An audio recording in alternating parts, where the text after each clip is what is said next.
Ini adalah penampakan cacing sutranya. Nah ini teman-teman.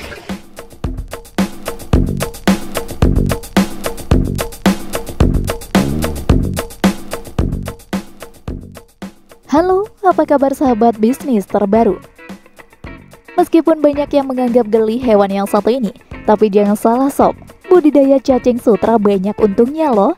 Bahkan hanya dengan modal ratusan ribu rupiah, kalian bisa mendapatkan keuntungan hingga puluhan juta rupiah dalam satu kali panen saja. Kira-kira di antara kalian sudah ada yang mencoba budidaya cacing sutra nggak sih? Yang belum? Yuk, belajar di sini ya. Ini dia, budidaya cacing sutra paling mudah bagi pemula.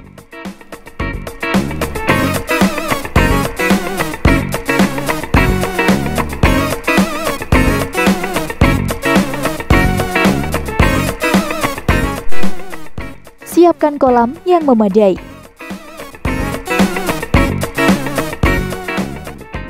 Dalam hal ini perlu untuk kalian perhatikan yang mana untuk kondisi serta juga tempat kolam.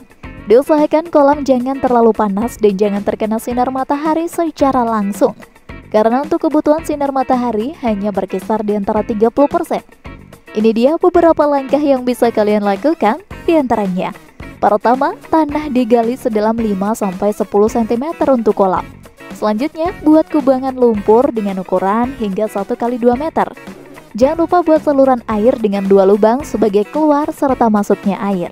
Plastik yang digunakan harus berukuran 1x2 meter panjang sesuai kebutuhan. Lahan tempat kolam terpal jangan terlalu luas. Kalian bisa sesuaikan saja dengan tempat yang ada di halaman rumah. Apabila kolam telah dipasang terpal, langkah selanjutnya semprotlah menggunakan air. Biarkan kolam kering dengan sendirinya menggunakan bantuan sinar matahari. Apabila sudah kering, kolam telah siap digunakan untuk membudidayakan cacing.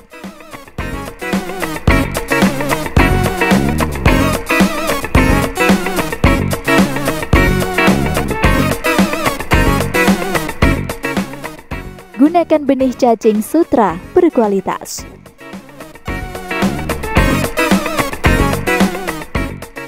Terdapat berbagai macam langkah yang dapat kalian perhatikan dalam memilih benih. Di antaranya, pertama, kalian dapat membeli benih cacing sutra di toko ikan hias atau kalian dapat juga mencarinya di ladang atau sawah. Gunakan benih yang berkualitas. Kemudian kalian pisahkan gumpalan dari cacing sutra lainnya. Selanjutnya pindahkan ke wadah yang sudah diisi dengan air. Simpanlah benih ke dalam wadah berisi air selama 2-3 hari. Pastikan jika jumlah air dalam wadah itu sedikit serta selalu dalam kondisi bersih. Pastikan untuk kadar oksigen yang ada di dalam air cukup. Apabila dirasa kurang, pasanglah juga aerator untuk menambah oksigen dalam kolam.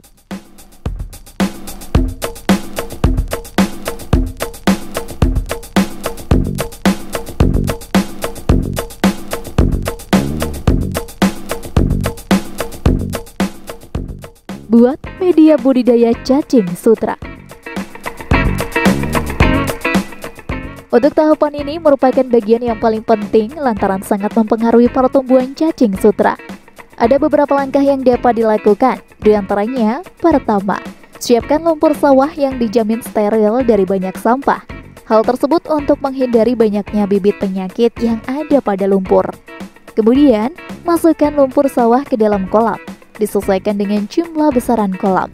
Paling tidak ketinggiannya cukup mencapai 10 cm.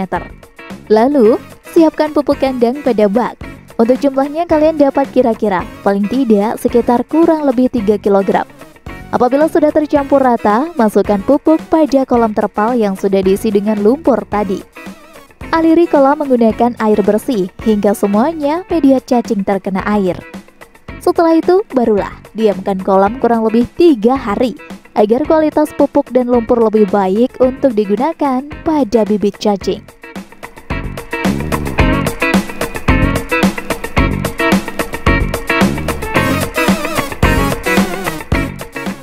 Tebar bibit cacing sutra.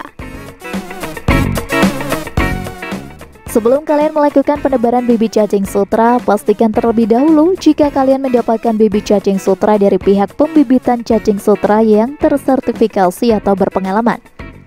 Ada beberapa langkah yang dapat kalian lakukan ketika menebar bibit cacing sutra. Di antaranya, pertama, matikan terlebih dahulu alat filter kolam untuk menghentikan proses resirkulasi air pada kolam.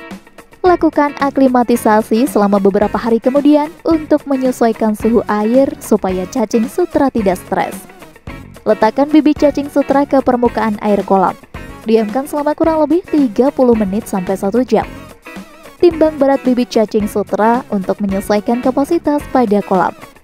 Tebar dan langsung saja lepaskan bibit cacing sutra ke kolam pada kedalaman kurang lebih 1-2 cm. Jika Anda menyukai video ini, silahkan klik like dan subscribe untuk mendapatkan video bisnis terbaru terupdate dari kami.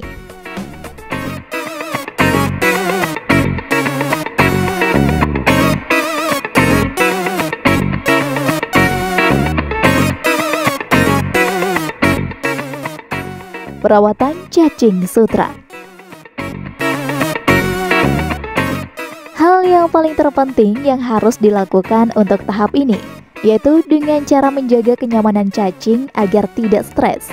Ada beberapa langkah yang dapat kalian lakukan, di antaranya pemeliharaan untuk cacing sutra yang pertama, yaitu dengan cara menjaga sistem resirkulasi air pada kolam. Karena hal yang paling krusial dalam budidaya cacing sutra yaitu memelihara kondisi airnya. Kalian harus selalu memastikan jika air kolam mengandung DO kurang lebih antara 1,61 ppm. Pastikan juga jika suhu airnya tetap seimbang 24-27 derajat Celcius. Sementara, resirkulasi air kolam sangat penting untuk menjaga kualitas air.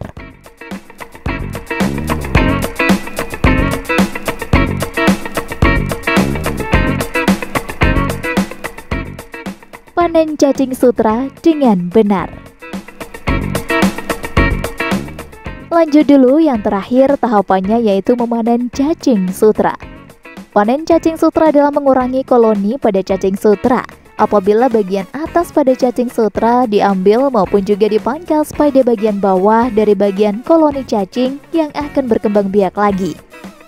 Perlu juga kalian ketahui jika dalam satu wadah nampan media bisa juga menghasilkan kurang lebih sekitar 100 sampai juga 150 mili cacing sutra. Cacing sutra pada dasarnya telah bisa dipanen pada saat telah memasuki usia sekitar 70 sampai dengan 75 hari usai pemindahan pada media budidaya.